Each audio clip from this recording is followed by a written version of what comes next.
बोलिए विष्णु भगवान की जय। प्राचीन समय की बात है। चोलराज और विष्णुदास नाम के दो व्यक्ति थे। दोनों भगवान श्री विष्णु जी के भक्त थे। चोलराज एक चक्रवर्ती सम्राट था। वह धनवान और दानवीर था। इसके विपरीत विष्णुदास एक गरीब परंतु विद्वान ब्राह्मण था। दोनों प्रतिदिन भगवान श्री विष्णु जी के मंदिर में पूजा करने के लिए जाते थे। एक दिन सम्राट चोलराज मंदिर में भगवान की पूजा करने के लिए गए।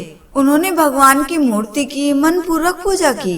भगवान को कीमती वस्त्र पहनाए, हीरे मणिक मोती के अलंकार चढ़ाए और अन्य रत्नों से भगवान की मूर्ति बहुत अच्छे से सजाई। पूजा के बाद वे शांति से मंदिर में थोड़ी देर के लिए बैठ गए।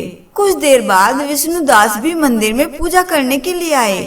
विष्णुदास भगवान की भक्ति में मगन हो जाता था। वह इतना मगन हो जाता था कि उसे आसपास का ध्यान भी नहीं रहता था। विष्णुदास ने श्री विष्णु सूक्त कहते हुए भगवान की मूर्ति को जल का स्नान कराना आरंभ कर दिया। उससे चोलराज ने जो वस्त्र और अलंकार भगवान को चढ़ाए थे वे पानी से भीग गए। बाद में विष्णुदास ने मूर्ति पर तुलसी के पत्ते और पुष्प अर्पण किए। उसके कारण मूर्ति पर पहले ही चोलराज द्वारा अर्पण किए हुए सभी हीरे मोती के अलंकार ढक गए। चोलराज वहीं बैठा था। विष्णुदास की यह कृति देखकर उसे क्रोध आया। चोलराज बोले, तुम्हारे फूलों के कारण मेरे अर्पण किए हुए हीरे और अलंकार दिखाई नहीं दे रहे हैं। तब विष्णुदास बोले, भगवान को हीरे मोतियों का मोह नहीं होता। भगवान तो भक्ति के भूखे होते हैं। यह सुनकर राजा को अत्यधिक क्रोध आया। वह बोला, हे दरिद्र ब्राह्मण, तुम्हें अपनी भक्ति का अहंकार हो गया है। भक्ति की बातें करते हो तो यह बताओ कि तुमने अब तक कितने मंदिर बनाए हैं अथवा कितना दान धर्म किया है। इस पर विष्णुदास ने कोई भी उत्तर नहीं दिया। वह शांति से खड़े थे। यह देख चोलराज ने विष्णुदास को आह्वान दिया। उन्होंने कहा, भगवान विष्णु जिसको सबसे पहले दर्शन देंगे वही भगवान श्री विष्णु जी का श्रेष्ठ भक्त होगा। विष्णुदास ने गर्दन झुकाकर यह बात स्वीकारी। चोलराज सम्राट था। वह ऐश्वर्य संपन्न था। उसने अनेक ऋषि मुनियों को बुलाया। भगवान विष्णु जी को अतिशीघ्र प्रसन्न करने के लिए अपनी संपत्ति की जोर पर यज्ञ याग हवन करके प्रयास करने लगा। स्वयं की संपत्ति और साधना इन दोनों का चोलराज को अहंकार हो गया था। दूसरी ओर निर्धन विष्णुदास तो केवल भगवान का अधिक से अधिक नाम जप कर सकता था। वह पूरा समय नाम स्मरण करता रहता।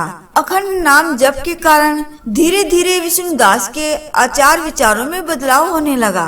विष्णुदास पशु मनुष्य वस्तुएं आदि सभी में भगवान को देखने लगा। साधना करने के लिए अधिक से अधिक समय मिले इसलिए विष्णुदास दिन में एक बार ही भोजन ग्रहण करने लगा। ऐसा करते हुए समय बीत गया। एक दिन विष्णुदास ने प्रतिदिन की भांति स्वयं के लिए रोटियां बनाई, परंतु कुछ ही देर पहले बनाई रोटियां थाली से गायब हो गई। विष्णुदास ने सोचा, अब पुनः रोटियां बनाने के लिए बैठूंगा तो साधना खंडित हो जाएगी। साधना खंडित न हो इसलिए उस दिन विष्णुदास ने उपवास कर लिया। दूसरे दिन पुनः वही हुआ। उसकी बनाई हुई रोटियां गायब हो गई। ऐसा 7 दिन तक होता रहा। तब विष्णुदास ने सोचा, यह जो घटित हो रहा है वह जान लेना आवश्यक है। दूसरे दिन रोटियां थाली से गायब होने का कारण जानने के लिए विष्णुदास ने रोटियां बनाकर थाली में रख दी और स्वयं एक कोने में जाकर बैठ गया। थोड़ी देर बाद वहाँ पर एक व्यक्ति आया और रोटी चुराकर ले जाने लगा। वह बहुत ही कमजोर दिखाई पड़ रहा था। यह देखकर विष्णुदास जी उसकी सहायता के लिए उठ गए। विष्णुदास को देखकर वह व्यक्ति भयभीत हो गया और रोटी वहीं पर छोड़कर भागने लगा। विष्णुदास भी उसके पीछे पीछे उसे रोटी देने के लिए दौड़े। कुछ अंतर के बाद वह व्यक्ति थककर नीचे गिर गया। विष्णुदास ने उसे जगाने का प्रयास किया। स्वयं के वस्त्र से उसे हवा करने लगे और तभी क्या आश्चर्य होता है कि देखते ही देखते उस व्यक्ति के स्थान पर भगवान श्री विष्णु जी प्रकट हो गए। विष्णुदास की भक्ति से प्रसन्न होकर भगवान श्री विष्णु जी ने दर्शन दिए। जब इस बात के बारे में चोलराज को पता चला तो उसे यह समझ में आ गया कि धन के बल पर नहीं, भगवान को तो भक्ति से ही जीता जा सकता है। उसने विष्णुदास की भक्ति को श्रेष्ठ मानकर उसे प्रणाम किया। तो देखा ना आपने कि भगवान को धन हीरे माणिक मोती यह नहीं, उन्हें तो भक्त की भक्ति और भाव भाता है। दोस्तों, आप वीडियो के कमेंट बॉक्स में श्री नारायण हरि विष्णु भगवान की जय अवश्य लिखिएगा और चैनल को सब्सक्राइब कर दीजिएगा और वीडियो को लाइक करके दोस्तों को शेयर कर दीजिएगा। जय श्री कृष्णा, राधे राधे।